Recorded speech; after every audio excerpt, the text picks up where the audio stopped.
Shalom adik-adik, selamat hari Jumat. Aku mau kenal Tuhan, aku mau cinta Tuhan melalui firman-Nya.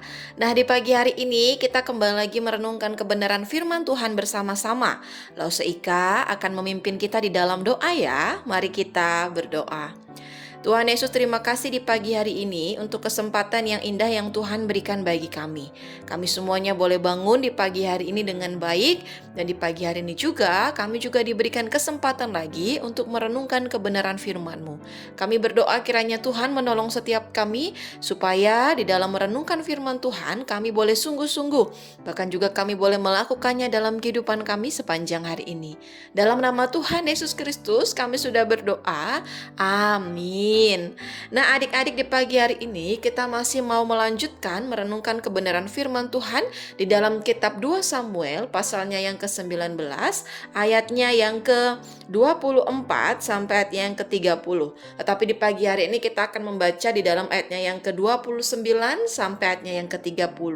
Demikianlah firman Tuhan. Tetapi raja berkata kepadanya, "Apa gunanya engkau berkata-kata lagi tentang halmu? Aku telah memutuskan engkau dan Ziba harus berbagi ladang itu." Lalu berkatalah Mefiboset kepada raja, "Biarlah ia mengambil semuanya, sebab tuanku raja sudah pulang dengan selamat." Adik-adik, seperti yang kita ketahui bersama-sama ya, bahwa Mefiboset, anak dari Yonatan ini sangat mengasihi Raja Daud. Bahkan ketulusan hatinya, ketulusan kasihnya kepada Raja Daud dibuktikan bahwa ia tidak membersihkan kakinya dan tidak memelihara janggutnya, dan pakaiannya tidak dicucinya sejak raja pergi sampai raja pulang dengan selamat. Nah, adik-adik, ketika Raja Daud kembali ke Yerusalem dan berita itu didengar oleh Mefiboset, maka Mefiboset segera untuk berjumpa dengan Raja Daud. Nah, ketika Raja Daud ini berjumpa dengan Mefiboset, maka Raja Daud bertanya, mengapa Mefiboset tidak pergi bersama-sama dengan Raja Daud pada waktu itu? Nah, mendengar pertanyaan dari Raja Daud, maka Mefiboset memberikan jawaban. Ia menjelaskan apa yang terjadi pada saat itu, sehingga ia tidak dapat ikut bersama-sama dengan Raja Daud.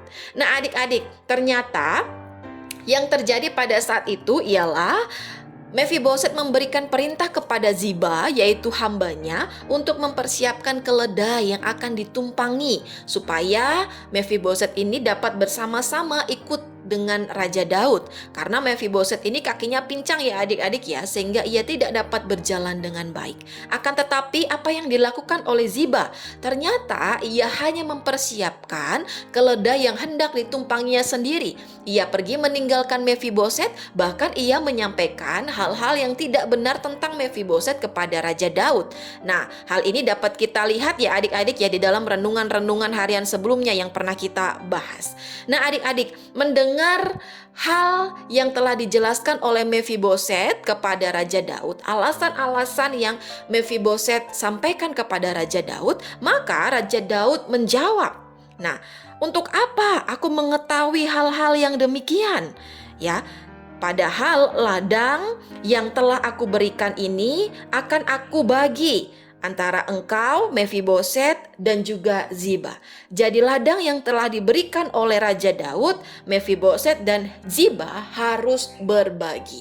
Nah, adik-adik, ketika Raja Daud mendengar alasan-alasan yang disampaikan oleh Mefiboset kepada dia, kenapa ia tidak ikut serta kepada Raja Daud pergi dari Yerusalem, Raja Daud ini menganggap bahwa Mefiboset ini hanya mau mencari atau meminta ladang yang telah diberikan kepada Ziba pada saat itu. Padahal ya adik-adik ya, Mefiboset ini menjelaskan apa yang terjadi pada saat itu kepada Raja Daud bukan mencari keuntungan, bukan supaya ia mendapatkan ladang, tetapi ia benar-benar atau sungguh-sungguh mengasihi Raja Daud dengan tulus.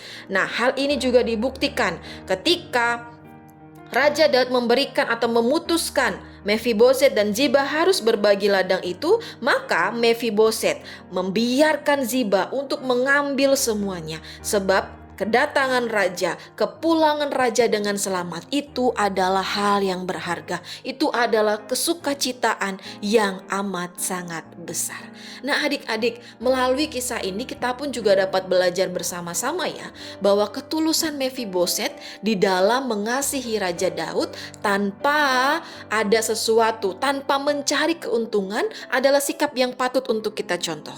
Ketika kita mengasihi teman-teman kita, ketika kita mengasihi orang lain, ketika kita mengasihi orang tua kita, cece kita, keluarga kita, dan semua orang, bukan karena kita ini mencari keuntungan, bukan karena supaya kita ini nanti dijajanin, bukan supaya karena kita ini nanti diberikan mainan, supaya kita ini diberikan baju yang bagus, tidak.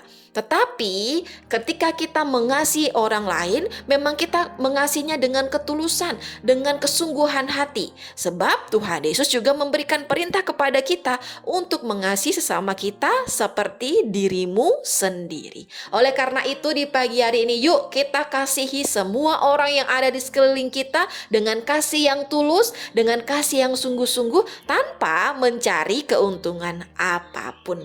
Amin. Untuk kebenaran firman Tuhan di pagi hari ini, mari kita berdoa.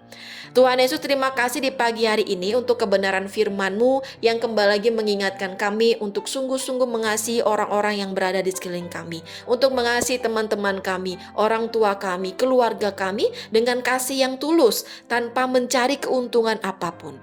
Kiranya Tuhan menolong kami untuk kami boleh melakukannya dalam kehidupan kami hari lepas hari.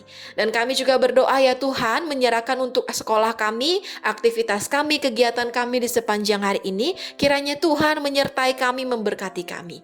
Dalam nama Tuhan Yesus Kristus kami sudah berdoa. Amin.